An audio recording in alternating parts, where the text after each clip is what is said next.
morning, good afternoon, good evening, wherever you are in the world. It's Friday. Is this the first full weekend without Premier League football? Because it was the FA Cup last week, wasn't it? So it's just Champions League final to go. But anyway, we've made it for another week. Today I'm joined by the lovely Jimbo, as always. Jimbo, how you diddling? Good. Thank you, darling. Good.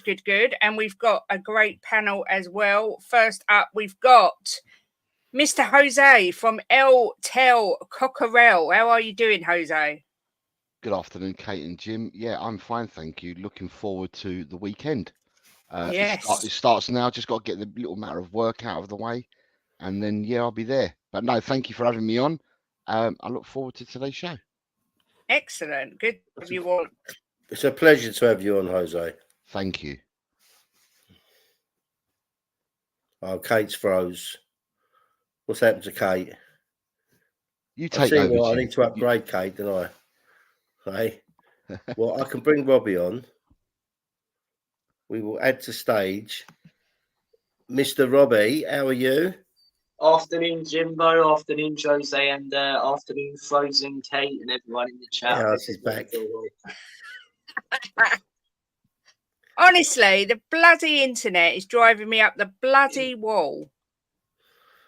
Jim, I think I'm going to have to do it downstairs and you do it upstairs because you can't control the room. You don't take over. You just go, oh no, Kate's frozen. Yeah, that's all right. He just brought Robbie in. Yeah, thank you. Oh, did he? Yeah, he brought Robbie in. I'll take it back. Robbie, sorry. How are you doing, Robbie? You well? Yeah, all good, thanks. All good. Riddled with hay fever at the minute, if I'm honest. But yeah, all good. Ooh. Oh, that's not nice. That is definitely not nice. I'll tell you, it's not. No. Before we start, let's have a look who's in the chat. We've got Adrian Schroker's in the house. Big up, Adrian. I haven't seen you for a while. Hope you're doing well. Stu is in the house. Good afternoon. Leo. Hi, Leo. Hi, Leo. Good to see you, my favourite homie. Hope you are well. We've got Chrysandro in the house. We've got Mr. Kaufman saying it's Friday. Come on, Spurs. Oh, what's happening to Kate? Hey, yeah, settle down in a minute. Where have we got to? Ben. Let's have a look. I'm scared to run the room because get told off again. Well, we've got Ben. And then I think, hang on. What have I done? Yeah, no, you're on the right one, Jim. That was the next comment. I booted myself for a second there. So we've got AJ next, right? Am I back? Yep, you're back. I just brought AJ in. AJ. And then above big you've up, got AJ. I've changed David it. So Shear above. I'll miss David Shear. Oh, okay. Big up, Dave. King Cobber's in the house. Big up to you. I've changed it so I'm connected to my iPhone, so it should work better now. Big up, Graham, Spurs GC TV. Thank Crunchy, it's Friday, exactly that. Big up, AJ. Just subscribe to Robbie. The link for Robbie and Jose are in the description of the video, and I will post it later as well. So please make sure you go and subscribe to both. Afternoon to the amazing Princess Kate, the handsome Sir Jimbo, and Mr. Jose Lacelso and Mr. Robbie. Hope you're all good today. Big up, Shemtan. Always good to see you. John James, lovely to see you, sir. Big up to Steve as well in the house. Smithy is here. Good to see you, my darling. Also, Nick's in the house. Good to see you, sir. Kate had a call from her big time friends. Don't tell everyone. Good afternoon, Barbaric Disdain says, if we had an attacking force as good as this panel, we'd win everything. What a nice thing to say. Drew Lala is in the house. Big up to you. There's Robbie's link there. Big up, Ben, being the mod father as always. And I'm sure Jose's link will follow. So welcome everyone into the chat. There we go. 8 away from 400. Everyone get over, please, and subscribe to Jose and Robbie and get their subs up. Afternoon, Paul G. What I thought we'd do today is just have a look back. Nothing too intense. Just have a look back on the season and have a discussion about certain things. For example, the first subject, team of the season and why. Obviously, you've got Man City who stand out as Premier League champions again, but You've had some fantastic performances. Villa getting into the top 4. No one saw that coming. Arsenal pushing City till the end. Man United coming from nowhere to win the FA Cup. Spurs under a new manager. Palace exceeding expectations. Robbie, I'm going to go to you first and ask you, who is your... Shut up, dogs. Oh, my God. John James. That is far too generous. I don't know what to say. I've never had a donation like that before. I'm absolutely speechless. Thank you so much. You absolute legend. Wow. I don't really know what to say to that, except thank you 1,000 times over. Far too generous. Thank you very, very much indeed. Thank you, John, very much. I don't actually know what to say. But wow, thank you. Yeah, that's thrown me completely. Robbie, team of the season and why? Who are you picking as your team of the season for the Premier League this year?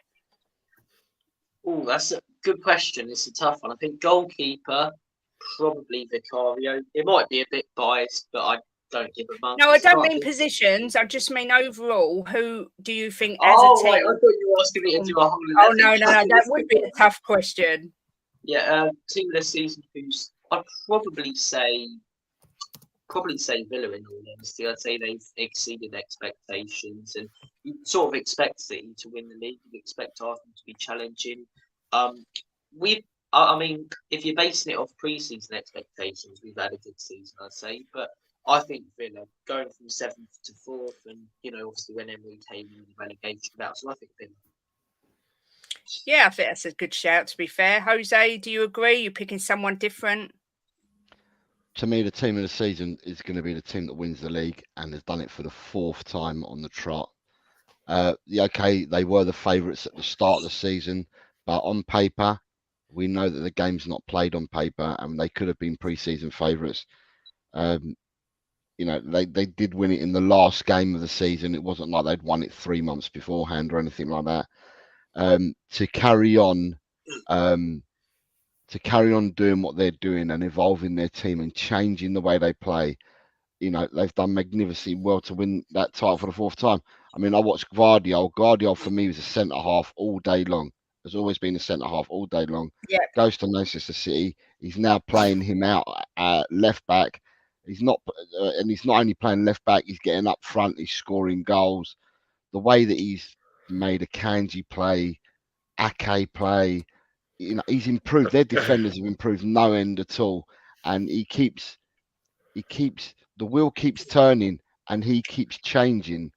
His team season in, season out, and for me, it's something that everyone needs to aspire to, as to what he does and what Man City do. And I just think, as I said, the game's not written on paper. Although they were pre-season favourites, you've got hats off to the first team to ever win 4 on the trot. So for me, I've got to go Man City, I'm afraid. Sounds very obvious and boring, but that's my team of the season. Another massive thank you to John James, who's gifted 20 memberships. I'm trying to see who they all went to. Lee Smithy Smith, Spurs GCTV, Barbaric, Paddy Hartnett, Nick Brown, Darren West, Luton Dan, Tony Rodriguez, Mick Dundee, Taylor, Phil Coys, Lisa O, Tizzy's Universe, Willsey, Love Spurs, Dragons D Nuts, Chelsea Fan, Joseph O'Hanlon, Benito Sotelo. Massive thank you again, John. You're blessing me far too much. Thank you so much. And make sure everyone that was gifted a membership says thanks to John James. Absolute top man, lovely guy, and, well, a very talented musician as well. Says all out of love and respect to you, Kate and Jimbo. Thank you so much, John. You really didn't need to do that. But thank you very much. Jim, who's your team of the season and why? Jose's gone with City. Robbie's gone with Villa. Who are you going with? I was just going to ask, because I missed Robbie's one. He's gone with Villa. Yeah. I'm going to be a little bit controversial here and probably get a little bit of stick for this, but I'm going to go with Arsenal. I think that they've been phenomenal all season. I don't think they've done a lot wrong, and to miss out by 2 points to push City to 2 points to the league, I think I can't really remember Arsenal having a real bad patch. They just, at the end of the day, wasn't good enough to beat City. So I'm going to give it, my team of the season would be Arsenal. Yeah. I mean, I get it. I can see why you'd say Arsenal. I think had Arsenal ended up winning something, not necessarily the league, but won something, I would have gone with Arsenal. But the fact they didn't, I can't choose them. I'm going to have to go with the obvious and say City, the same as Jose. I think to get 4 Premier Leagues in a row, I don't think we'll ever see it again in our lifetime. And I won't be surprised if it's 5 next season. They're just different gravy. So for me, I'm going to be boring as well and say City, because I just think they're a phenomenal team. But everybody will have their own ideas.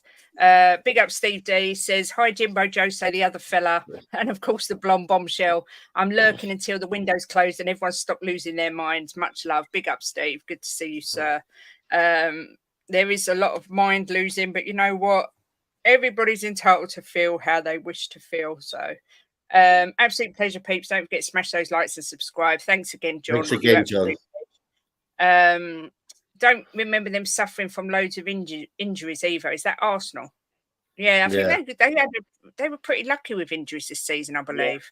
Yeah, they were lucky with injuries, but I just think that to push City to 2 points with the way City are is for me is phenomenal. Yeah. El Dante says City, Villa, and Bournemouth have the biggest achievements. Yeah, I mean, I think, like I say, Villa there's a strong argument for Villa. I think what Emery has done with that team, when you think it wasn't that long ago they were fighting relegation, now they're sitting comfortably in the Champions League spot. Unbelievable. And we have to give a shout out. Jim, come over the wall to us. Never. I might give you praise now and again where it's due, but that won't never happen, I promise you. But we should give a shout out as well to, I think, Everton and Forest, deducted points and still stayed up. So I think they need a shout. Yeah. Like I say, there's lots of arguments for all different teams. Robbie, I'm going to come to you first. Who is your player of the season? Any team in the Premier League, is there one player for you that stood out and been like, wow? There's a few. It's really hard to choose one. I'd say Watkins is up there. I think Watkins has had a great season. I don't like saying it, but I think Gabriel for Arsenal has been brilliant. But the one for me, I'd go with Foden. I think he's been absolutely brilliant. You know, De Bruyne out injured, he really stepped up in the midfield for Man City. And some of the goals that he scored this season, I mean, absolute wonder goals. I think Foden's been excellent. Yeah, Foden's a great shout. Obviously, one player of the season. Jose, are you going with Foden? Have you got someone else in mind? I would have gone with Foden, but Robbie went first, so Foden it is for Robbie. I'm going to say breakout season. I'm going to say Kobe Mino. I think England have found themselves a top number 8 player. He stays free of injury, and he carries on progressing.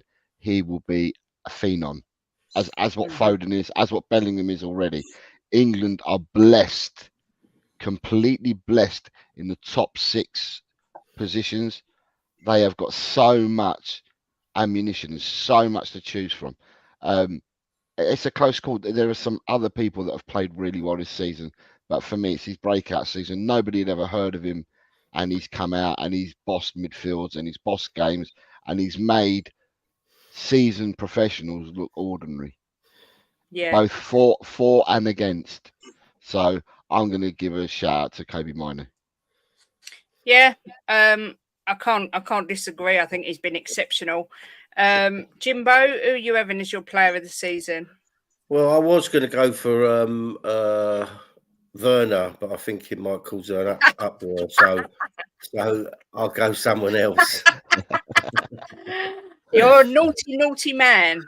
I'm going to go with. I think I'm going to go with. I don't really like him, but I'm going to go with Palmer. Yeah. I'm not mad on him when I see him in interviews. There's something about him I can't pinpoint that I don't like, but he is single-handedly kept Chelsea right up there. And then Chelsea did kick in the other players, but I think that if he hadn't have been there, I think they would have been fighting right down the bottom. So, I'm going to go Palmer. He's been really impressive this season. He's really shown what he is. So that's who I'll go with. I was going to go with him or Saliba, but because I picked Arsenal, I thought I better not say Saliba. Everyone will think I'm a gooner. Yeah, well, I'm wondering if you've got a red shirt on underneath that shirt, Jim, but I'm not going to lie. I've got a hairy chest, darling, look. Oh, it needs.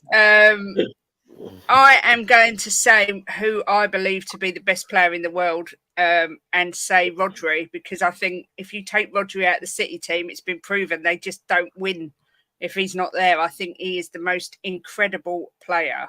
He scores, he controls the games. I think he's brilliant. There's been so many epic performances. I mean, just going on to Kobe Mainoo quickly. There was chat when I went onto the terrace about whether Kobe Mainoo is too good for Manchester United. Jose, obviously you're a big fan of him. Do you see Man United nurturing him and building their team around him? Do you think he needs to move? What do you think about him? I know it's early days, but what's your thoughts? For me, if I was in Manchester United, I'd be building my team around him and others. I think that Man United have got to build a team. They've got to get rid of some players, and they've got to revamp their squad.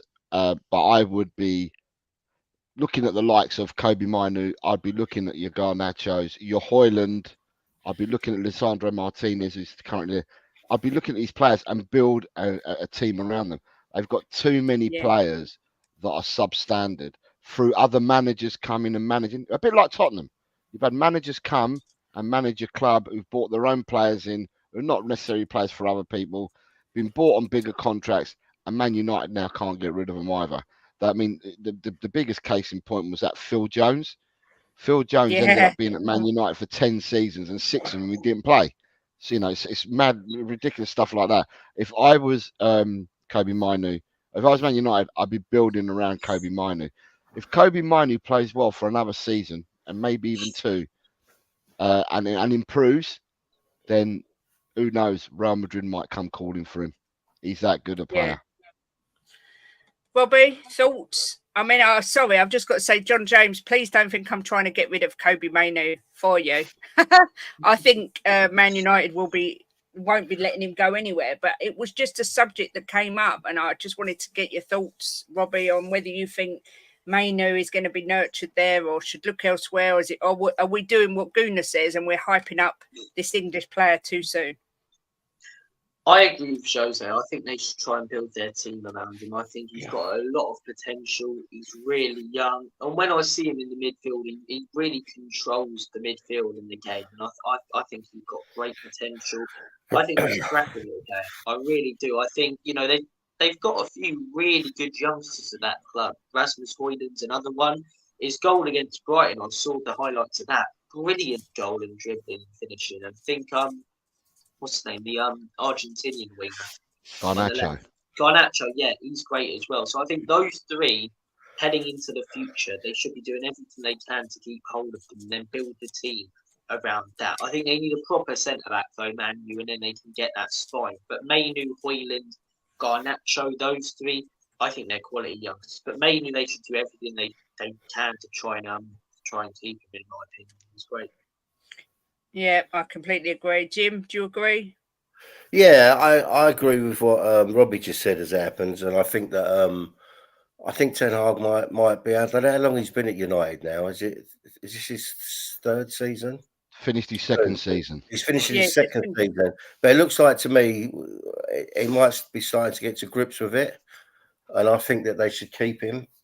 And What a player he is. The kid is just unbelievable. And I think they will be moving forward, United. I can't see them having another season like they had. I think that they'll be moving up the table. Top 4 next season is going to be mental.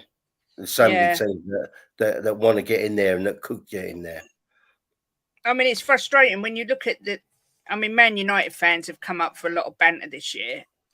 They've been pretty poor, but they've still managed to win an FA Cup. It's frustrating as a Spurs fan to watch that happen because, you know, how would they with their team manage to get to a final and win it, and we've again ended the season with nothing. It is so frustrating. Well, he's been there 2 seasons, Kate, and won 2 trophies. Ten Hag. So he's not that bad, is he? No, and yet so many want him out. I mean, Jose, do you think can you see Ten Hag staying another season? Do you think he's earned it, or do you see him going? Speaking to a Man United fan who I play football with on a Wednesday and a Friday, and I congratulated him on the win at the weekend. And then I asked him the question, and he said he felt that Ten Hag would go because of all the rumours. He felt that Ten Hag they would get rid of Ten Hag. But he said that he may have got a reprieve because it's not just about the winning the FA Cup; it's the way they played and the way they outplayed Man City on the day, and that's what could turn heads and possibly keep him in the job. It's not just a fact. He said if we had won the FA Cup, granted, if we'd won the FA Cup and we squeezed the win against them, won it, I still think he goes. But the manner of the victory and the manner of beating Man City. Playing them off the park, basically. He said that could probably give him a stay of execution. I mean, I don't know. I'm not an insider at Man United, but all the talk before the cup final was that he was a dead man walking. It's interesting. It's gone really, really quiet. The cup final was Saturday last week. 6 days on, all that talk and all the hype about them getting rid of him has now all gone quiet. So. I don't know. People that support Man United will probably know a lot better. But yeah, Jim said just now that he thinks Man United are going to be stronger next season and stuff like that. I think Man United have got a lot of work to do in my eyes. A lot of work to do to get out old and bring in new. They've got a hell of a lot of work to do. Possibly, and I just say just possibly because they possibly got more work of players to get out than what Tottenham have got, and we got loads to get rid of. And then obviously it's going to work out with what's happened with the PSI and stuff like that, and the new rules that are coming in on what people actually do next season. And I think purse strings are going to be tight for a lot of teams as well. So it's going to be an interesting summer. But yeah, I'm not the best person to answer the question on Ten Hag. As I said, it's gone quiet, and they really did play Man City. They did a number on Man City on Saturday. Absolutely. I mean, for me, I think Ten Hag is a good manager. I don't think you become a bad manager overnight, and I think he deserves another season. Robbie, are you in that boat, or do you think Man United will pull the trigger and get someone new through the door? I think he definitely deserves another season. I think he's won 2 trophies in 2 years, a Champions League finish and a Europa League finish technically. So I think, yes, this season has not been great, but it's all about what you achieve at the end of the season, and he's managed to get an FA Cup. So I think they should keep him. You think last season he had a great season. Like got the Carabao Cup, FA Cup final, City scored within 11 seconds, and that didn't work out. He got top 4. This season, if they didn't have all the injuries that they have done, and I get that it's part of the game, but I'm thinking Man United, probably Chelsea, us and Newcastle have had it worse than any other team. If they didn't get the injuries that they had, I think they'd be a lot higher in the table. I mean, towards the end of the season, they were playing Casemiro at centre-back, they were playing left-backs at right-backs and switching everything around. So I think 2 trophies, 2 seasons, it'd be a bit silly to let him go. And then new manager comes in. They've got to bring in new players to suit their system. And they've still got a squad of 500 million worth of players who were brought in for Ten Hag. So I think he deserves more time. And I think if they sack him, they're doing what Spurs have done. They're repeating the cycle of sacking managers, not giving them time, and then new managers trying to sort things out. So I think he deserves more time. Another season if they a bad one, then fair enough, let him go. But I think if they sack him now, it's quite a silly move. Yeah, I mean, Jim, you're not Ten Hag's biggest fan. I know you. No, You're not the biggest fan. what I said to you, Kate, was that when they appointed him, I said to you that he would struggle there. If you remember, I thought he would. I thought he had a lot to do there.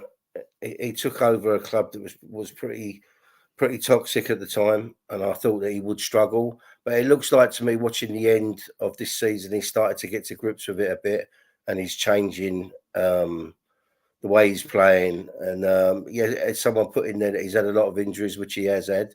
But I mean, the Liverpool game and the City games that he won in the FA Cup shows you that he's a good manager. Because to beat them two, to win an FA Cup one after the other, you've got to have some, Jasper. You've got to have something about you. So I think they should 100% keep him. Right? If you'd have asked me halfway in the season, I wouldn't have said that. But he showed at the end, like Poch did at Chelsea, he was getting to grips with it. So I think, give him another season and see where he takes them. Yeah, I agree.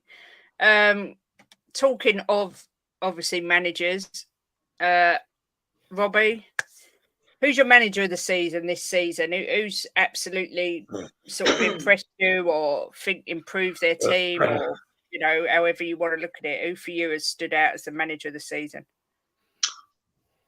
Probably Iraola at Bournemouth, because I think Bournemouth, they came back up from the Championship a couple of years ago from being a yo-yo club. Last season, narrowly avoided relegation with Gary O'Neill, who did a really good job there. But this season, I mean, a lot of people, including me, were probably expecting them to be fighting relegation or go down. And they've ended up finishing mid-table and only got 4 or 5 points off a European place. So I think he's done a really good job there. I think he's implemented the system where, when I watch them, when they're occasionally on Sky or BT, they play some great football.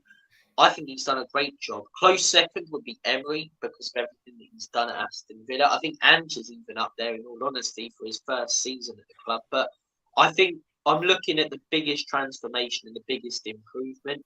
And I think it's Iraola. I think he's done a really good job for them. Yeah, I think that's an absolute great shout. I really do. Jose, who for you has been your manager of the season?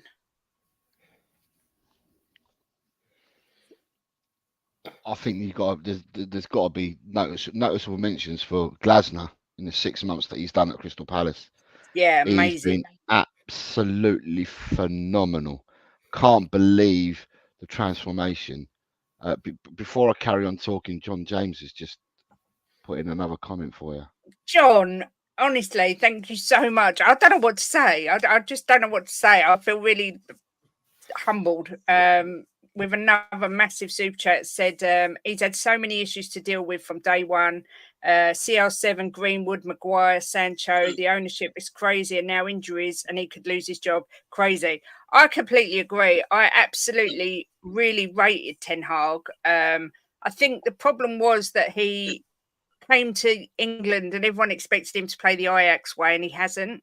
But I think he deserves at least one more season. I think the Ten Hag out brigade need to give their head a bit of a wobble. But John, again, so generous. Thank you very much. Thanks, John, very much. You're an absolute legend. So thank you so much. But Jose, I'll let you carry on. Sorry. Yeah, to me, the noticeable mention for me is for Glasner and what he's done. He changed the team around. Didn't have many. I think they only brought Adam Wharton in. Really good buy. They brought Adam Wharton in. He's then got, because you've got to coach players, and he's then coached the best out of Mateta. He's found room for some of the other players that he's put into the team. He's gone to a 3-5-2, and it's worked an absolute dream for them. And they've played some better teams on paper. They've played them off the park second half of the season. So I think a noticeable mention. Robbie's quite right. Noticeable mention's got to go to Iraola as well. But Iraola is a very good tactician anyway. He's proved it in Spain, and he's a very good tactician. And it's great to see them. He's got an opportunity to show and ply his trade here in the Premiership. But I've got to say that for me, the person that shot and punched above their weight was Unai Emery. He's improved. He's improved the Aston Villa team. He's improved through coaching. He's improved players as well. And this season, they've punched above their weight for me, Villa, and he's done a phenomenal job there.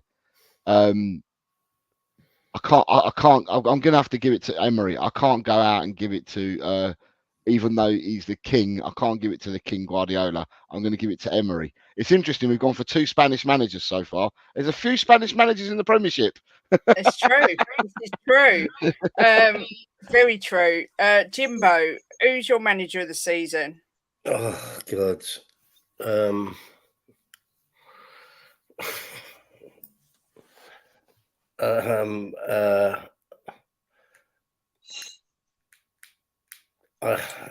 I think I'm going to go with, right. I think I'm going to say this. I think Arteta has done fantastic this season. My God! Listen, I'm not giving it to him. I'm not giving it to him, right? But I think that he's adapted this season. I think he's adapted really well. I'm not going to give it to him. I'm going to give it to the Everton manager. What's his name? Dyche. Yeah. Dyche. Yeah. Jimbo, say Ange at the tip of your tongue. Do you know what, Dave? I was going to say Ange because I think Ange is being discredited a bit. I think he's done unbelievable with the injuries we've had to get us up into 5th. I think he's done absolutely fantastic, and I just fucking I love Ange. I just love him. Right? Sorry, but I think I'm going to give it to Dyche. I'll tell you why I'm going to give it to Dyche. Because they Jim, I were in the wrong top. No, I just give credit where I think credit's due, right? And but I'm going to give it to Dyche. I'll tell you why. Because they were deducted points twice, and both times it put them right in the relegation zone, and he galvanised them and took them away from it again. Twice he done it.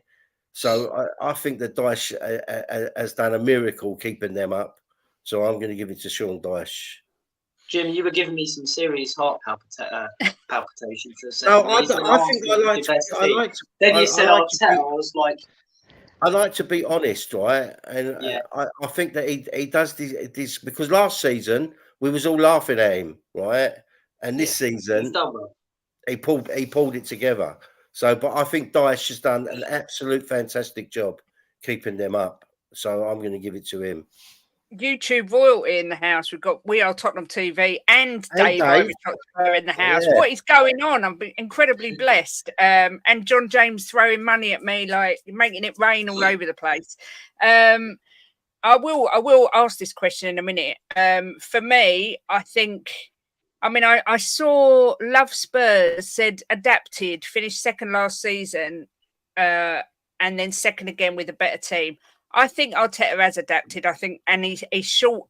He's made the gap smaller, but he doesn't get manager of the season for me. I am going to have to agree again with Jose, and I can't see past Unai Emery for what he has done with Aston Villa. I think is sensational. But you can't. It's hard to not give it to Pep because four Premier Leagues in a row is phenomenal. But I just think nobody at the start of the season thought Emery would get them Champions League. I did predict them to finish above us, which they have, but I still didn't think they'd get Champions League. So I'm going to be boring, I'm afraid, and agree with Jose. I think he's such a brilliant manager. I was going to go with Emery, but I didn't pick him because Jose picked him. So you're kind of cutting corners. All right, I'll change and give it to Ange. Go on, big Ange. Go on, Ange. I thought we were going to go for a closed shop and all go for 4 Spanish managers there, but okay, might have to save that for another time. Yeah, I'm going to go then for big Ange because what he's done. People might not like him. There's people that are around out, but for me, he's galvanised. He's bridged the gap between the fans and the team, in my opinion.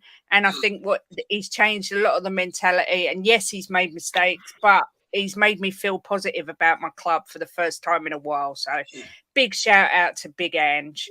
Good afternoon, Ellie's in the house, and also Tigaro is in the house. Marcus Edwards. We Are Tottenham TV just asked the question. We are being linked to this guy. Robbie, any thoughts on Marcus Edwards coming to Spurs? I've got to be honest, I don't know enough about the guy. I've only seen sort of highlight reels and things and YouTube clips since he went to Lisbon. I saw him when he played against us twice, and he was really, really good, to be fair, in the Champions League. But yeah, look, it's a bit of a gamble. Obviously, he was in our academy. There was attitude issues from what I read about with Pochettino and stuff, and he could turn out brilliantly. But if we're going for a winger, I want to see us go out there and sign someone who's Premier League proven, who's quality, and who's worth their money and is going to make an impact. I'd rather see this summer quality over quantity. And I'd be happy as Larry if we went out there and signed 3 players, a proper number 9, a winger, and a DM. You could probably get 3 solid Premier League proven players in those positions for under 200 million, less than we spent last summer. So I think no, I'd rather look at the likes of Eze, Elise, someone like that, put in a fairly decent bid for one of those. I think you can get them. But look, if we do sign Marcus Edwards, I'm not going to object to him as much as I would have with other wingers and have done with wingers that we've signed in the past. But I'd prefer us to see, or I'd prefer to see us go out there and sign someone who's Premier League proven and who's done it in the Premier League, as I say, because the physicality and the difference between this league and other ones, and the Portuguese league, I don't know enough about it in all honesty, but the quality difference compared to the Prem, compared to some of the other top leagues, it's huge. So personally, probably not, but I wouldn't object if we did sign him. Yeah. I mean, I've just looked. He played last season, 26 matches, scored 4 goals, got 4 assists, got 4 yellow cards. He obviously likes the number 4. Jose, are you of the same view that we can do better, or do you like the guy? Player, I mean, it all depends. I mean, I don't know what we're obviously out there data analysing all these players and data analysing all these positions and stuff like that. The player that I really, really, really, really do want, and if we can get him, and it's true about his release fee and stuff like that, only being 43 million, for me, it's Nico Williams all day long. I think his ceiling is so high. He's 21 years old. He has got an absolute. He's at the start of his career, and I just think that he would be a person that could slot first team, first 11 straight away. Not coming to fight for a place. He's coming straight into the first team. And what you need to do is you need to oust him from your team, not him oust others, because he'll walk into our team. And they're the kind of players I think we need to be looking for. So for me, if we can back we can back ourselves in the window, I'd like to see players like that of that ilk being brought in to play that position. But again, by the same token, you have everyone talks about Ange and what he's done in the past at other clubs and players that he's picked up that were not known anywhere. Well, Langer has done the same thing at Aston Villa, because the Aston Villa team that Unai Emery is now coaching now, a lot of the players that he's coaching are players that were brought in by Langer for Villa when he was there. So he's obviously got a good eye for players as well. So I'm just hoping the magic works this summer and we bring in some decent talent into the team. Yeah, I agree. Jimbo, any thoughts on Marcus Edwards before we move on? I've only seen him when he played against us. I've not seen him in any other games, and he was fantastic against us. But I've not really heard anything about him since then, so I shouldn't think he's pulled up any trees. So I think if he had done, we would have heard. So for me, I think we can do better. You got the stats, Kate, haven't you, on him? Did he not have a better season last year compared to this one, though? I think he had a better season because when they were in Europe and we played against them against Sporting, he was having a better season for Sporting then than what the stats that you just told me for last season are.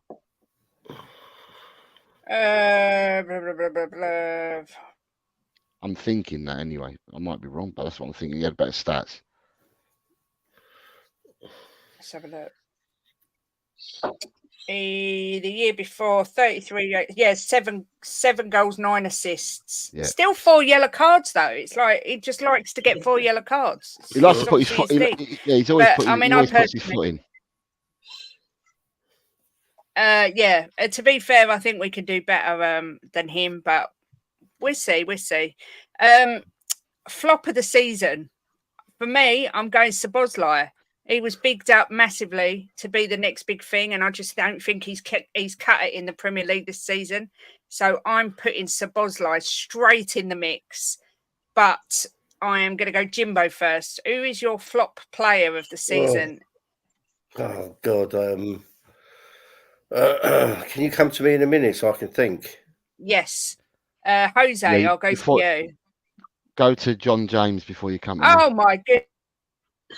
John James has gifted another 20 memberships. You absolute legend, John. I don't know what to say to you today. They've gone to Angus, Adrian, DMB, Swimmaster Joe, Cantab, Danny Talksport, Erwin, Denzel, Lynch, Jay Ashraf, Nitrate, Edward Y of Oz, Faisal, Davo, Mitchell D, EPL Turf, George Carderas, James Joris, and Harry Richardson. Wow. Big yourself up, John James, you Thanks, legend. John. I Sending know you what a to say. massive snog your way. I will message you after. Thank you so much.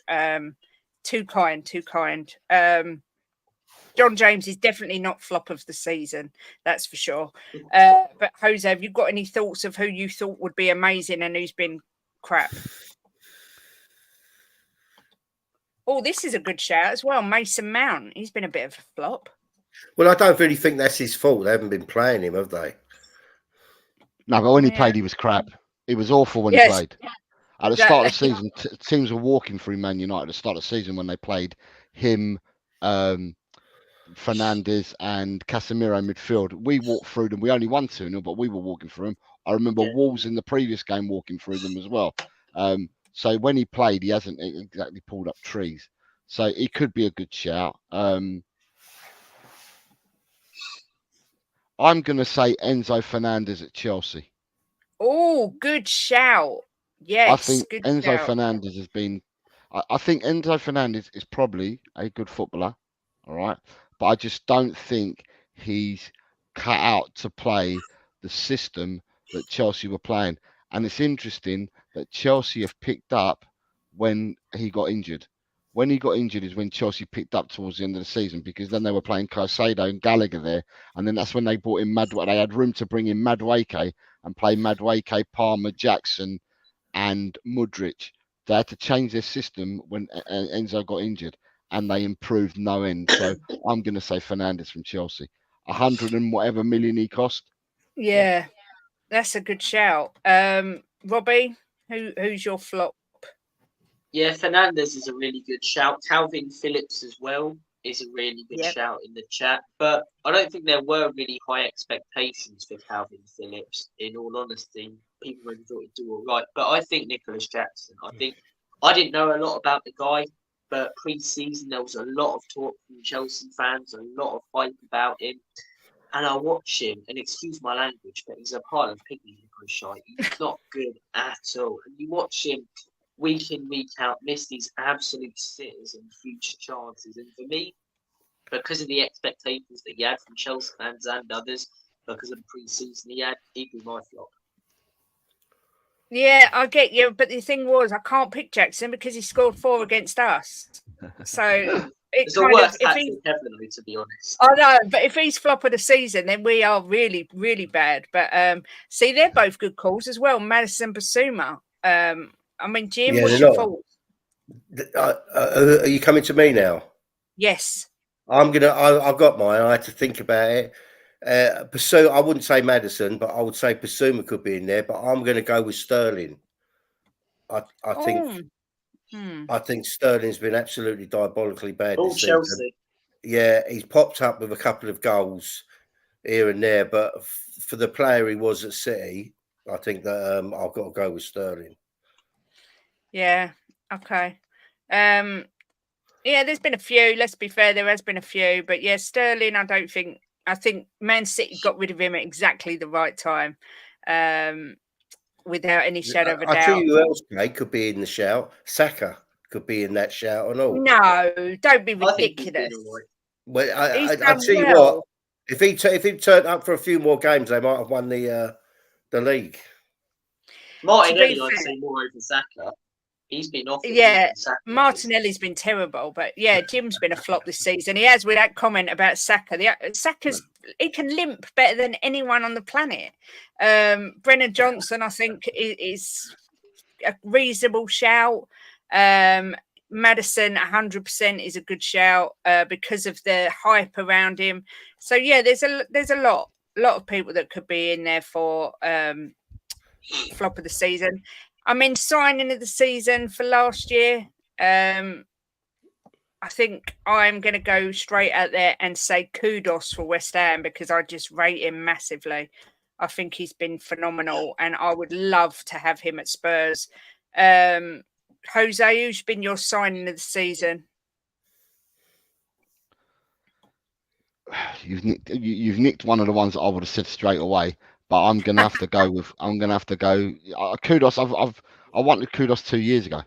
Yeah. When I was harping about selling a certain player from Tottenham and investing that money in someone like Kudos, and I said this 2 years ago. But yeah, Kudos, you've beaten me to Kudos already, so I'm gonna have to go for Cole Palmer. Yes, great shout. I have to go for Cole Palmer because I would have gone first for your one, but now second, I'm gonna say Palmer.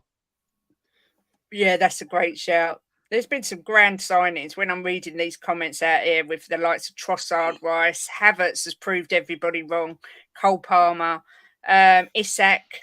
I mean, Robbie, who are you going for? One of the ones I've said, or someone completely new? I think Mickey van de Ven. I think he's been so good since coming to Tottenham, and I just think I was going to pick. He didn't have a lot of expectation before he came. I remember, in all honesty, I'll hold my hands up and say I was one of the fans who thought we were going for the cheaper option and said we should have gone for Tapsoba.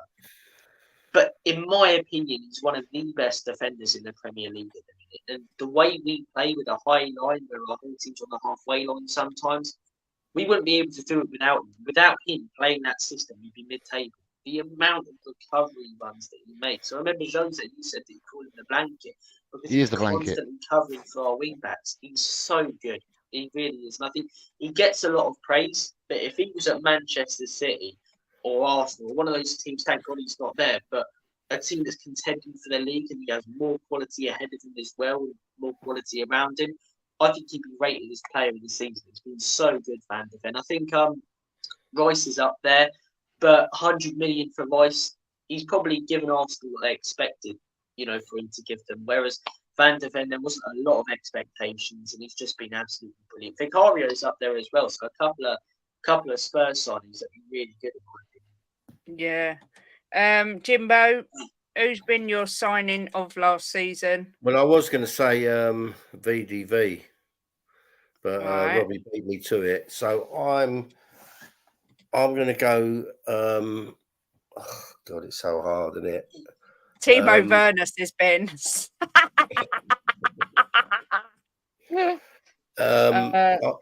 I'm gonna stick with Spurs, and I'm going to say Vicario.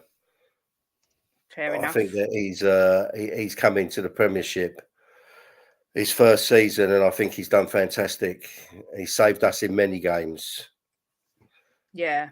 Yes, but he wouldn't have been my first choice. My first choice would have been VDV. Yeah, there's been a lot. I think Declan Rice again has been phenomenal. Cole Palmer, as Jose said, there's been some great signings.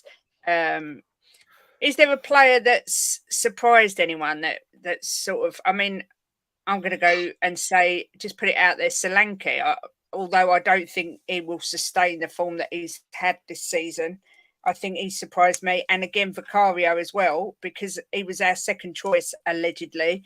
And he has been excellent. Jim, has anyone surprised you this season? Well, yeah, Ed M. He's just made a good shout. Ross Barkley, yes. I forgot about him. He's been fantastic for them. That's a good shout. What was the question again? Who's been your surprise signing? My surprise player? No, not surprise signing. The player that surprised you. They're better than you thought they would be. Manu. Manu, yeah. Manu. Yeah, definitely. He's. I'd never heard of him, Kate, and all of a sudden he's come in and been fantastic for United. Absolutely fantastic. So that'd be my shout. Yes, good shout. Jose? Yeah, Mainu's just been, as I said already, Mainu's been terrific. I mean, you've got John James in the chat. He's obviously a Man United supporter, and he can tell people a lot more than what I'm going to say. But we're raving about our academy because we're starting to transform and turn things around our academy. We won the under 17s, under 18s last year, and a lot of them players are in the under 21s this year. They're not even 20, they're 19. Some of them are 18 years of age playing in the under 21s. But we won PL2, and I think Man United won PL1, and Man United have done the treble this season That's right. in their under 21s. So the future looks bright for us and Man U with our youngsters. How many make it through to your first team, and that it remains to be seen. And that's the golden goal, is to try and get people into your first team, and if not, sell these players on, or let them go out on loan and sell them on for big profits to the teams. But Kobe Minu has come out of nowhere. The Man United supporters knew about him. Apparently, he went on pre-season loan. He went out and he went to pre-season with Man United with the first team squad and got injured at pre-season. So therefore, you had to wait a while for him to break through to the first team. So Man United knew all about him. The people that didn't know about him were people like us. But the normal fan didn't know nothing about Kobe Minu, but Man United did. And I'm so glad that he's been given his opportunity. He's a fantastic player. Surprise of the season, I'm going to go with Ollie Watkins. Ollie Watkins has improved. No end has improved. He's absolute. I remember Ollie Watkins going to whatever the previous tournament was for England, or whether he went or he was in the pre-squad or whatever, and people were saying, he's not good enough. Harry Kane stands out there on his own, blah, blah, blah.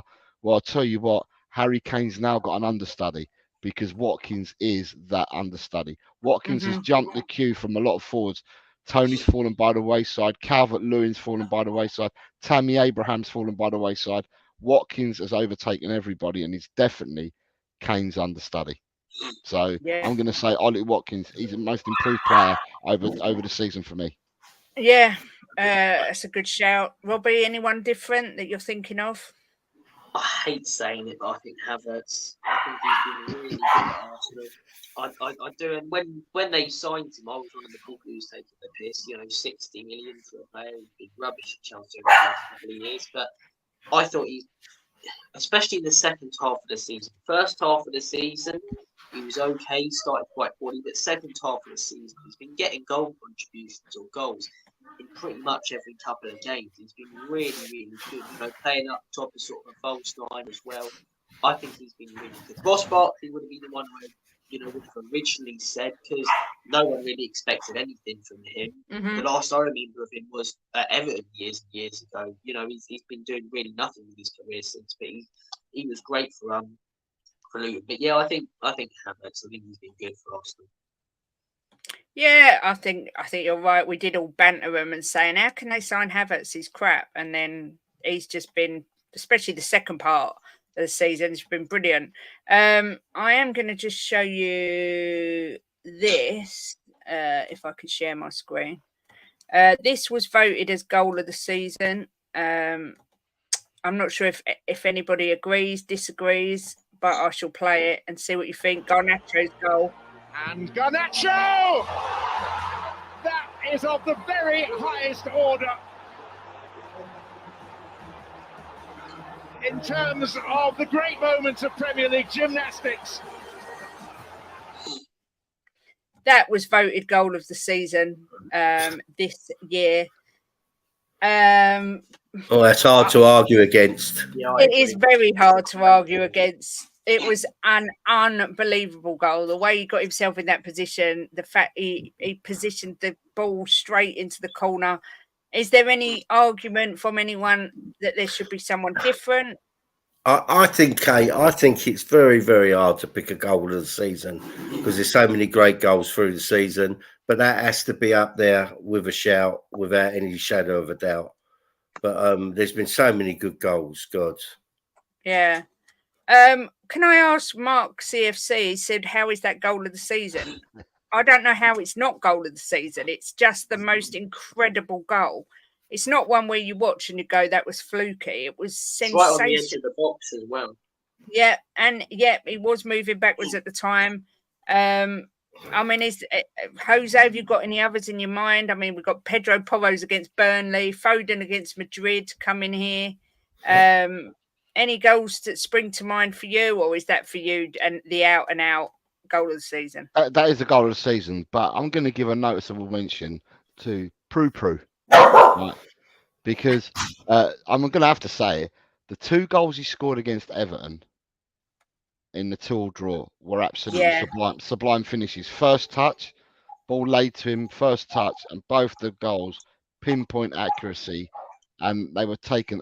And if you take the player's name off his the shirt, the name off his back, if you put a different face on him and that, people would have said, "What brilliant goals!" But because it's Richarlison, he gets hate and he gets hammered for it. But them 2 goals were two really good goals that I think he scored against Everton were really good goals. But I can't argue. I'll be honest with you, I can't remember the goal you just showed from Garnacho. Wow. I couldn't tell you whether it was this season or not. But looking at the goal that you just showed, yeah, I don't think I can remember anything better being scored this season, to be honest. No.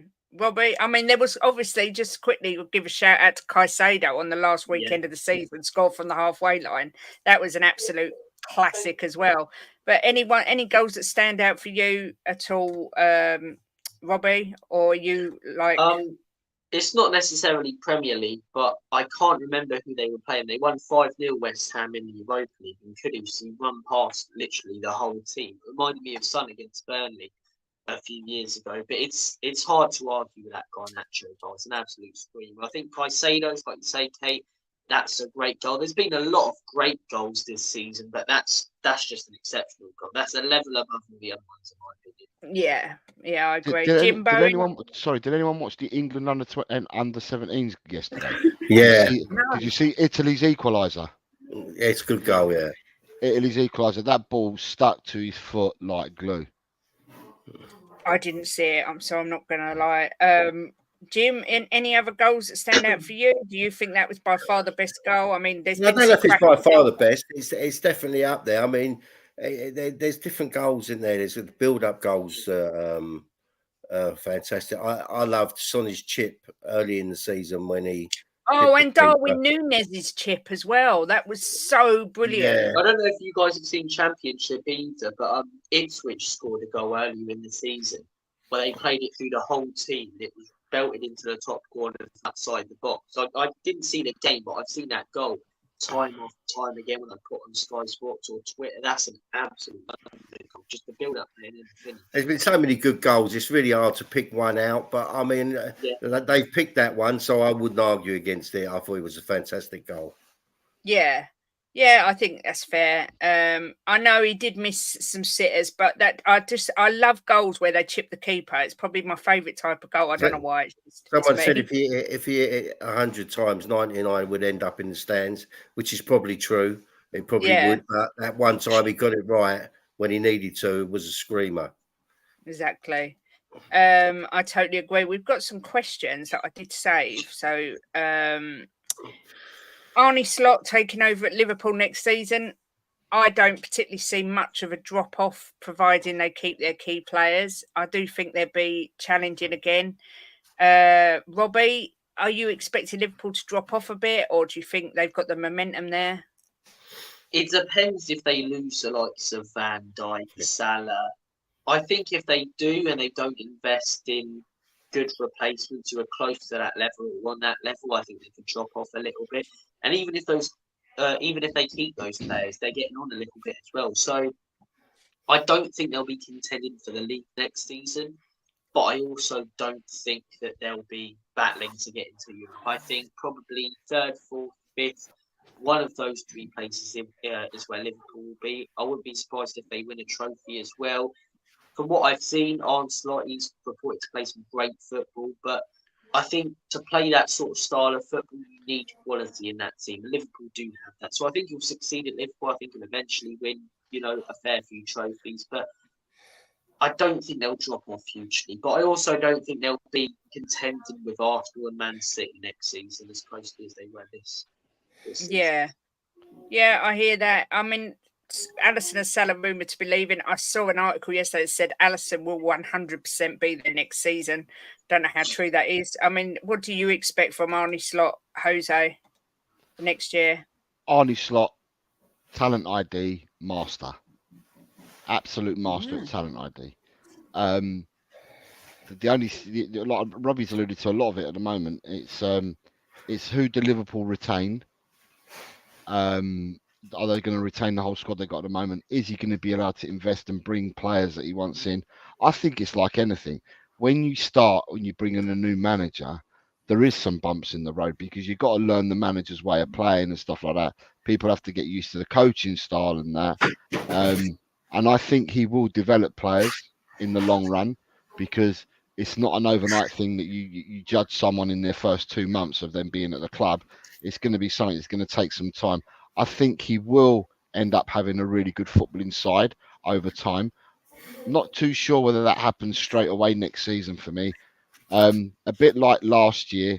Last year, if you looked at the league and you looked at the placings of some of the teams last year who didn't make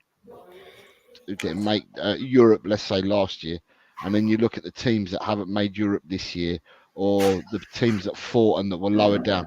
I think that the league next year is going to be, I think it's going to be tighter than what it was this year. And I think the gap with points will be closed up by some teams, and some will not close that gap. I mean, last year when Newcastle finished fourth, I said last season, I think Newcastle have done really well to finish fourth last year, but I don't think they're going to finish in the top four. And I think we'll see a drop off next year. And that's exactly what happened this year. And they were really unfortunate with injuries, by the way, as well. But I think that the league becomes tighter next year, and I think a lot of people will be taking points off each other.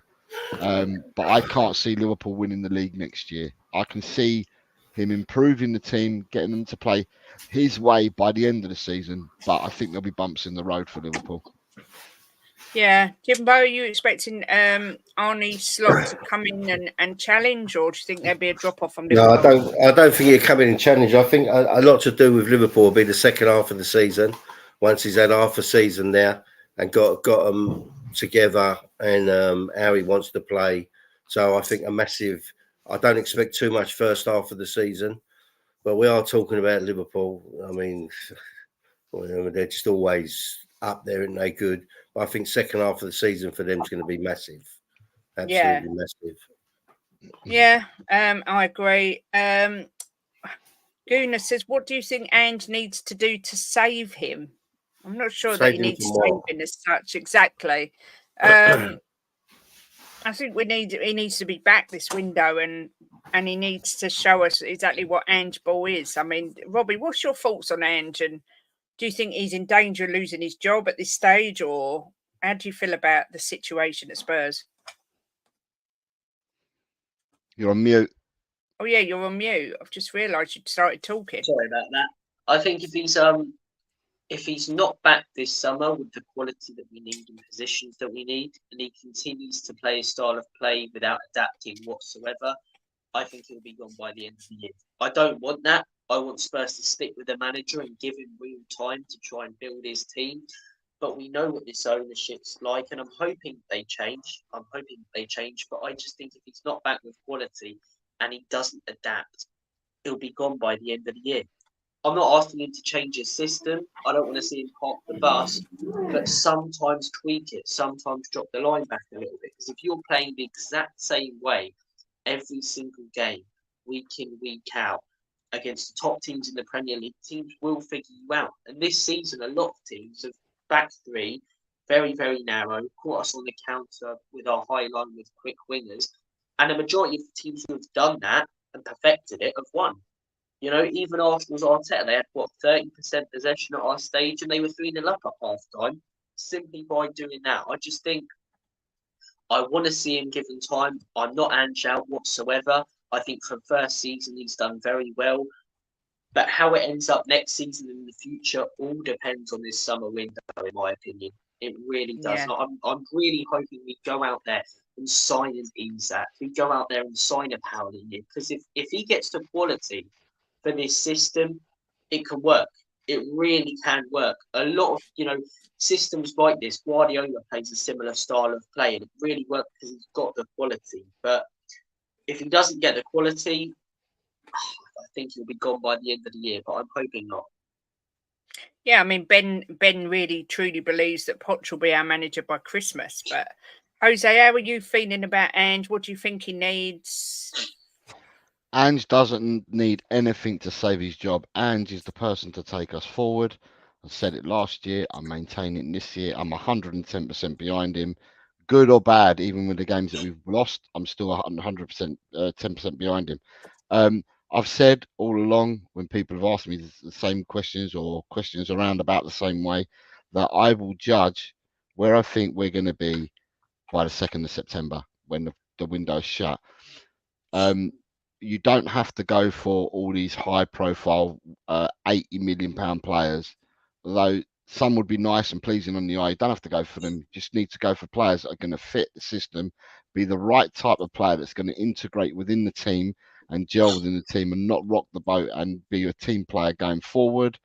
And I'm hoping that we do get 5 or 6 signings this summer that will challenge, not come in and be prepared to be second best, but will challenge or will be first team players come the start of next season.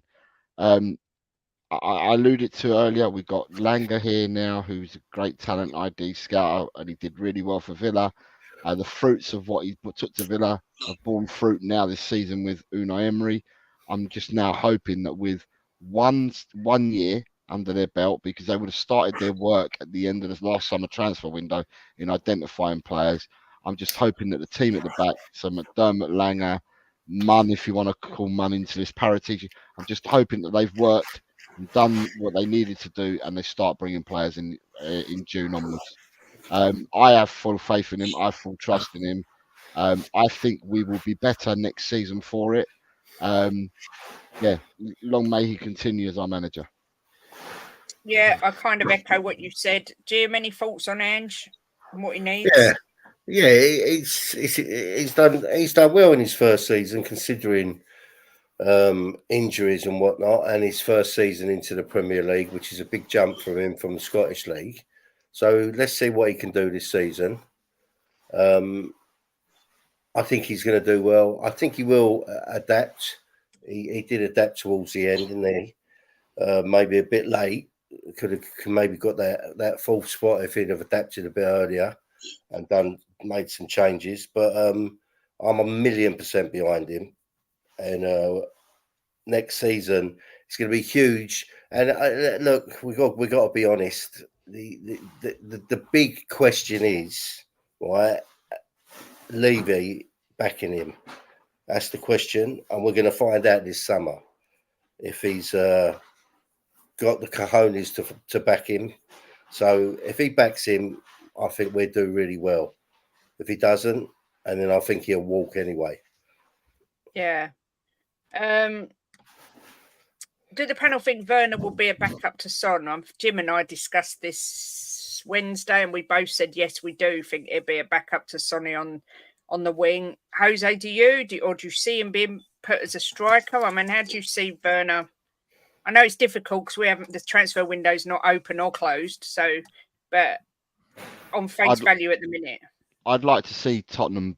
I keep maintaining I want 6 players to come in, regardless who we've bought already. I want the 6 players to come in. I want 2 to play, either buy a 9 and somebody else that can play across the front 3, or buy 2 players that can play across the front 3.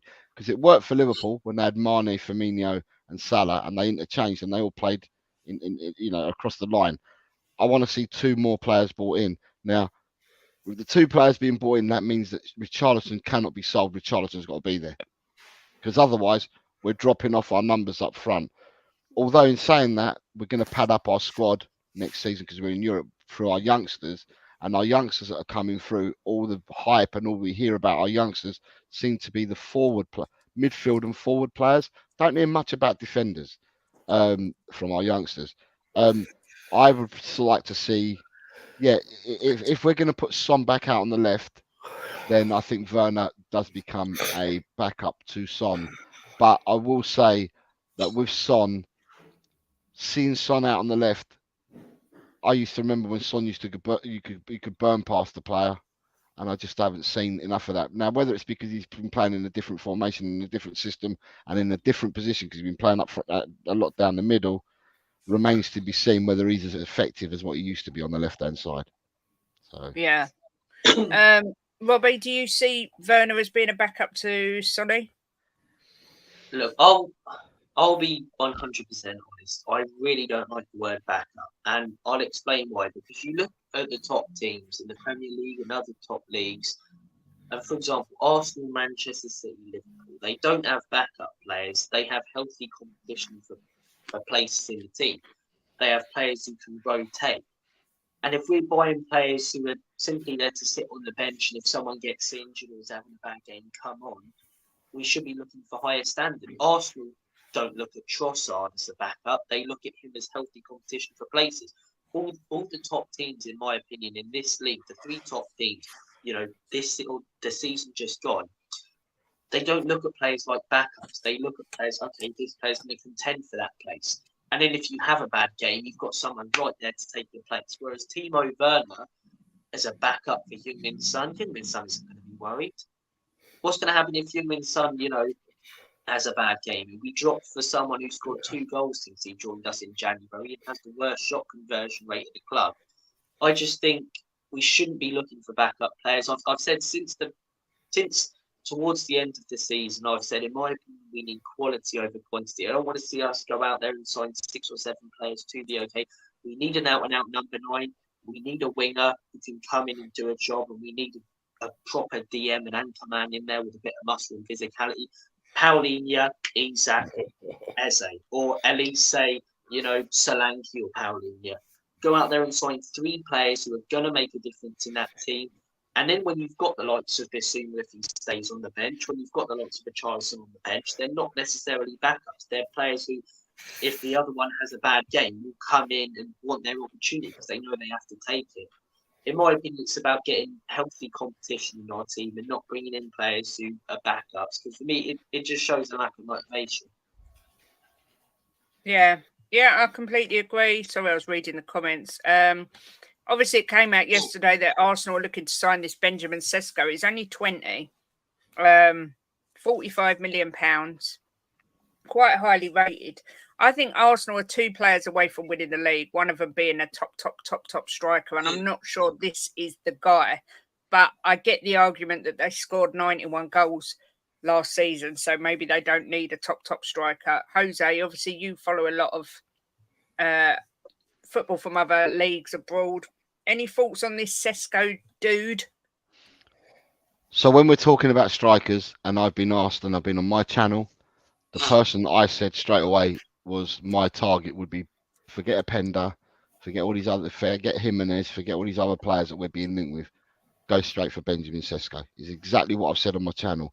He's 20 years old. Sesko for me can play 8, 9, 10. Sesko for me is the nearest thing, although he's still got time, he's the nearest thing to Kane. He hasn't got the goals that Kane's got, but in the positions that he can drop off and play in the 8, 9, and 10, Sesko for me is the player that can do all that. Goals will come with it. The more, he scored a few goals in Germany this year, but goals will come with it. I personally would have gone for someone like Sesko. And I said this before the links with Arsenal happened this week. I think Sesko is a good player. And at the end of the day, you're quite right. Arsenal scored 91 goals last year without having a recognised number 9. Give them a number 9. Arsenal have got goals in them, haven't they? So yeah. Robbie, anything to add on Sesko? To be honest, I don't know a lot about the guy. All I know is that he's fairly good on FIFA and Football Manager. But look, judging by what Jose said, he could turn out all right. And I'll go with that because Jose knows him more than I do. But yeah, as I say, I think Arsenal, in all honesty, are one real striker away, a striker who will bang in 15 to 20 goals a season away from winning a league title. I genuinely think that's all they need. I mean, other positions maybe, but their main priority should be a striker. And if they get that striker, I think they'll beat City to the title next season. And I think Sesko, judging by what Jose said, to turn out all right. I think if I were Arsenal, thank God I'm not, I'd be looking at Alexander Isak, someone like that who's proven it in Newcastle. If you're Isak, you get an offer from Arsenal, would you rather be playing no Europe next season or Champions League contending for titles? You're probably going to go there when you don't really have an allegiance to Newcastle. You're not from there or anything like that. But as I say, he could turn out all right. Maybe if Spurs get him, we'll see that. But I can't comment too much because I don't know a lot about the player. But I think Arsenal are one good number 9 away from winning the league title. Apparently, Newcastle have come out and said they'd only let Isak go for 200 million. I don't think anyone's going to be paying that. But that's the Saudis taking him then. yeah, I do think this Benjamin Sesko will end up at Chelsea because I know Chelsea is sniffing around. I've just got a feeling he'll end up there, but we'll see. We shall see what happens there. Jimbo. Well, I think FFP is going to have a big say in it. Who goes where because of the prices. Do you know what? Kate. I was going to say, Jim, you're quite right, because what I was going to say, right, Arsenal surely haven't got the monies to go out and pay for loads of players this season because they spent loads last year.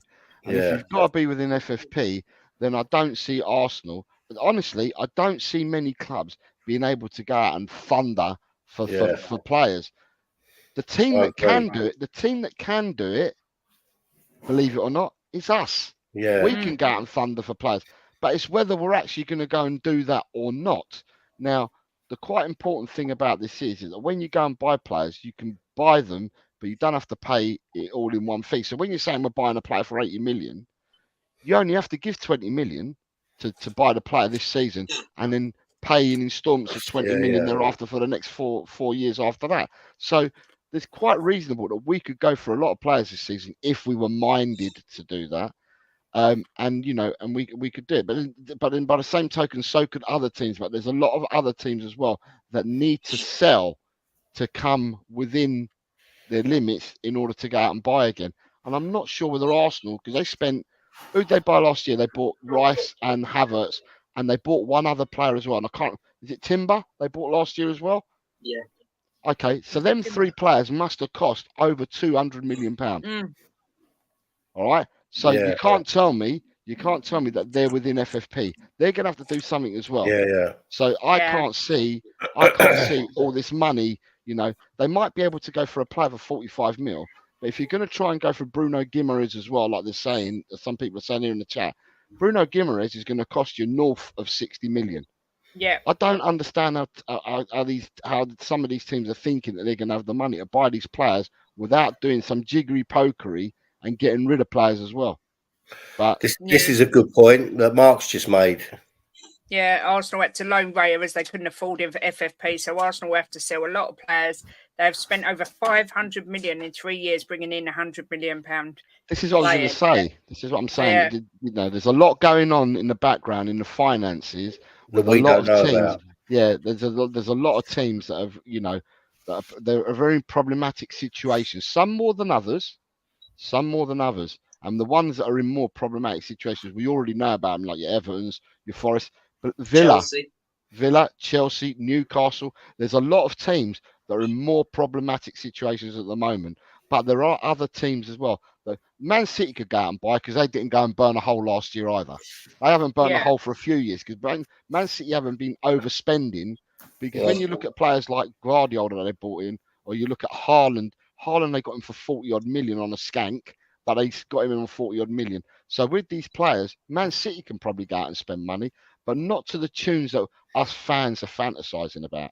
Yeah, I agree. I mean, Angus has asked if we're worried that sooner or later they'll win the league.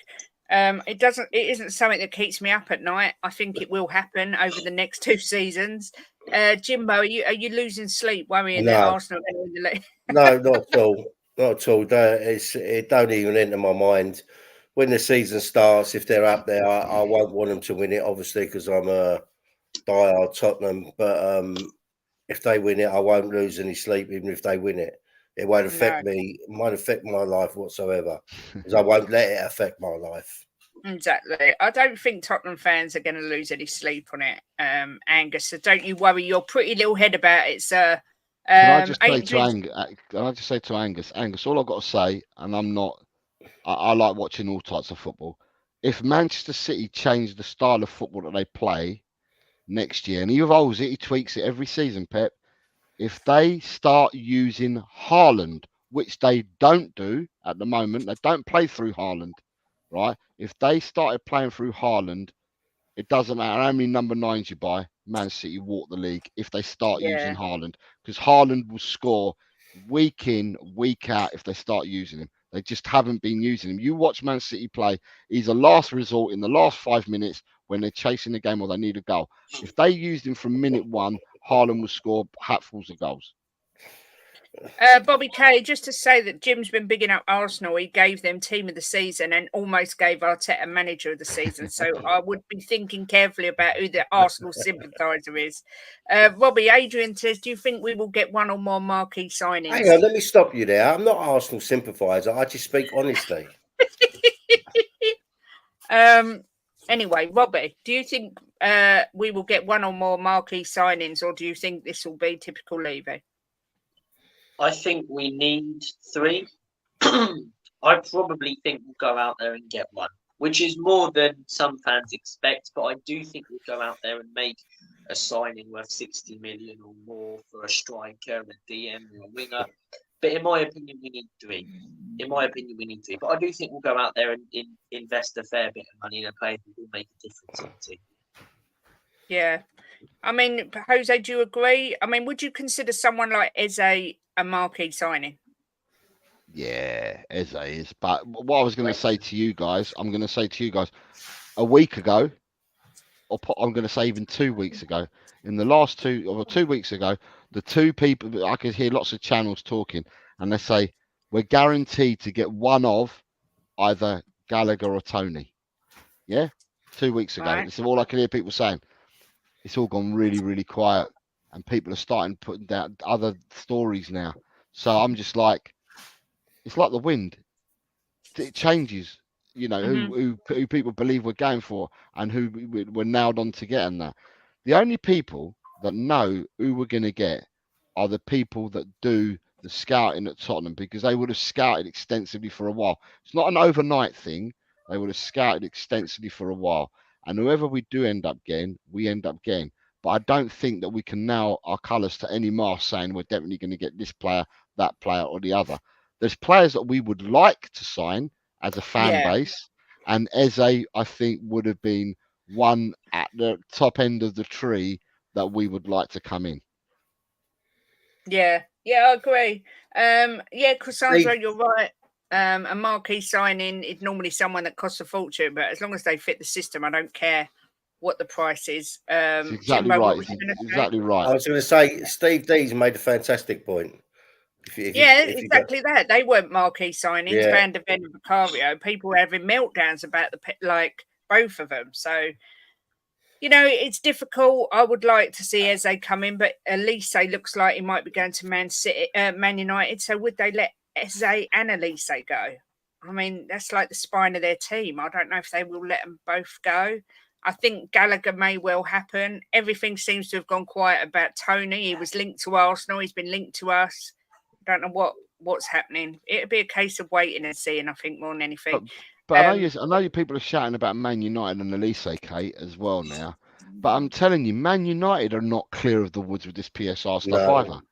They're nowhere near clear of the woods. They got to clear their decks as well. And as I said earlier on in the show, we're kind of in a similar place, Man United and Tottenham, because we got to clear our decks. The only thing is that we've got the clout with PSR. Man United haven't, but they've got to clear their decks as well. So there's a lot of work that they need to do. And Ineos have come out and said already that they're not going to go and throw everything at it and fall foul of all these rules. They said that they're going to have to stay within the rules themselves. So I'm telling you, it's going to be an interesting summer. Some people are going to fall and some people are going to die by the actions that they make this summer. Yeah, 100% agree. I'll just asked this from John James. Do you think Salah will leave? Robbie, I'm going to come to you first. Massive links with Salah and Saudi. Do you see him leaving Liverpool this year? Look, it's really hard to tell, in all honesty. I'm 50-50. Maybe the prospect of a new project doesn't excite him, and he's achieved everything he probably would have wanted to since being at Liverpool. He's won a Premier League, won a Champions League, Carabao Cup, FA Cup. He's pretty much done it all. So I could understand why a move to Saudi with the amount of money he'd be getting paid would be attractive to him, but also staying a few more years at Liverpool, for the fans and to try and win more on his resume. But it's really hard to tell. I'm no ITK. I can provide any insight as to whether I think he's going to go or not. But we'll see. He's definitely been great for Liverpool. Last couple of years, he's not quite been up to the standards I'd say that he was a few years ago. But we'll see what happens. It's hard to tell at the minute. Yeah, Jose, do you see Salah at Liverpool next year, or do you think he'll leave? It's interesting because the Saudis have come out and they've said that they're changing their mode of operation. They've said that they're not going to start. They said that they threw all their money that they could at their marquee signings and older players last year, and that they're going to do a different route this year. And this year they're going to look at younger players to sustain their league. Now, as soon as I heard that being said, Chelsea sprung to mind to me straight away, because Chelsea need to get rid of a load of players. And a lot of the players that they bought in haven't worked out for them as well. And last year, Saudi clubs saved Chelsea by taking Koulibaly. They took the goalkeeper. They took the goalkeeper. They took Kante. They took a few players off Chelsea's hands, which would reduce their wages. And and I thought as soon as I saw that, with the little in that they've got through the 5% investment through some of the Saudis, through Todd Bowley's investment companies and all that, Chelsea have got a little loophole there. And as soon as I heard them say that, I thought to myself, here we go, Chelsea are going to get away with some stuff this year. But in saying that, they have turned around and said that they would throw money at two signings. They break the mold for two signings. One is Salah and the other is Son, is what they've said. Wow. So Salah and Son, they would be prepared to throw money at. Other than that, their mantra is to go for younger players this season. It's a difficult one, because I would have said to you that when Klopp announced that he was leaving Liverpool, I thought immediately that Salah would walk and so would Van Dijk. And Salah's body language was really negative at the time as well, and had been. However, I'm going to say that I think that both them players' body language actually became positive in the last few weeks of the season, which kind of lends me to think that, and I don't know whether I don't know whether they've had chats with Slot or whatever, but I'm kind of erring on the side of that they'd probably want to stay. But it all depends on what Liverpool's situation is and how they fit in with the PSR rules and the new rules that are coming along, and whether they need to do something now for next season. So I think money talks, and at the end of the day, it's what Liverpool think that they need to do. But I wouldn't be surprised if Salah stayed this season. Yeah, Jimbo, do you agree? Do you see Salah staying? Yeah, I think if Klopp stayed, Salah went, and I think now he's gone, he'll stay. Yep, I agree. I think that showed when Klopp did his final speech, Salah's face. It looked like he was thinking, just piss off. But I'm going to have to leave it there because it's 2:00, which means it's Ben's time. I don't know where the time's gone. Before I go on to find out when everybody is, I just want to give a massive shout out to Paul, who's been a member for 2 months, to Spurs GCTV, who's been a member for 4 months, to Bobby K, who's been a member for 7 months, to the legend that is John James, who gifted 20 memberships, gifted another 20 memberships, and did 2 enormous super chats as well. Thank you so much. It's massively appreciated. And also big up Steve D, who's been a member for 7 months. So thank you so much. Thank you to Robbie and Jose for joining today and making it such a great show. Robbie, when can we find you next, young man? over at Lily White Lane, all types of Tottenham content if you want to come over and check it out. But keep supporting Jose, Kate, and Jim. Everyone in the chat, it's been a pleasure. Take care of yourselves. Up the Spurs. Thank you again, Robbie. Make sure everyone goes over and hits a subscribe on Lily White Lane. Jose, when can we find you next? I'll be on. I've got a show today at 4:00. Okay. Colin's returned from America. He's been dead to the world for the last couple of days. I don't know whether he's going to make an appearance today at 4:00 or whatever, but I've got a show lined up. I've called it the Long Good Friday because I'm naming my episode. I'm naming my episodes after films this week and what's happening within the fan base. And today I've just called it the Long Good Friday because I set it up last night, not knowing what the fan base was going to be like today. So today's show's episode 5 is called the Long Good Friday. Yeah, I'm on there at 4:00. I would be appreciated if people do sub over. I'm trying to actually get to 500, but I'm 8 short of getting to 400. It'd be nice if people could sub and come along. I'm kind of like I'm with Kate and Jim on the sense that they want a non-toxic area to have, to have shows and stuff like that. And I'm pretty much of the same ilk, a non-toxic area where people are free to speak and say what they want.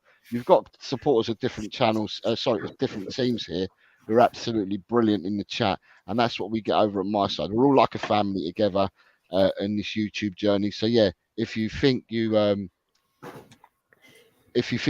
want to come over, then come over. It'd be great to see you there. Someone's put down, can the mod link Jose's channel, please? I'll do it now for you. I'm just putting it on there. There we go. There is Jose's channel. I was going to say I'm a mod here. I could do it. Yeah, you are. Thank you very much, Kate, and thank you very much, Jim, for having me. And Robbie, keep up the good work, mate. Exactly that. There's 120 people watching. So if everyone could go over and sub to Robbie and also Jose, that would be amazing, please. Jimbo, when are... Well, I just want to say thanks to John James because he's been over generous today. Thank you very much. And to all the members. Yeah, big up Smithy. I saw your one come in late. So big up to you as well, Smithy. And I want to say about Jose, I think people should show him a lot of appreciation because he spends a lot of time doing the season predictions. Must take him hours. There's over 100 people that do it. So I think the least people can do is go and subscribe to him and get him to that 500 mark because he deserves it. Thank you, Jim. And Robbie, young man puts in loads of work. You just got another subscriber there, Mark CFC. Thank you, Mark. But yeah, make sure everybody supports each other. That's what we're all here for. And people, while you're in the show at the moment, can you hit the like button 3 more times for this show? Because if you hit it 3 more times, we'll go past the 50 mark. So 3 more likes. Yes, yeah, come on, so peeps. You're on 47 at the moment, Kate. 50. Okay, we've got 50. Brilliant. Well done, everyone. Well done. Yes, thank you. It's been a great show. I've really enjoyed it. It was nice to not just talk about Tottenham and spread it out about some other teams. So really enjoyed it. Thanks again, Robbie. Thanks, Jose. Make sure you all go over, subscribe. Massive thanks to everyone who's commented, liked, and a huge extra special thank you again to John James, who is a walking, talking, living legend. Have a great day. Have a great weekend. We're back Monday. I'm not sure what we're doing, but we'll be here. Make sure you go over and subscribe and join Jose at 4:00. Did you say it was? Yeah, 4:00 today. 4:00 today. And as always, come on, you Spurs. Go on, Jimbo. Come on, you fucking Spurs. Come on, Spurs. Come on.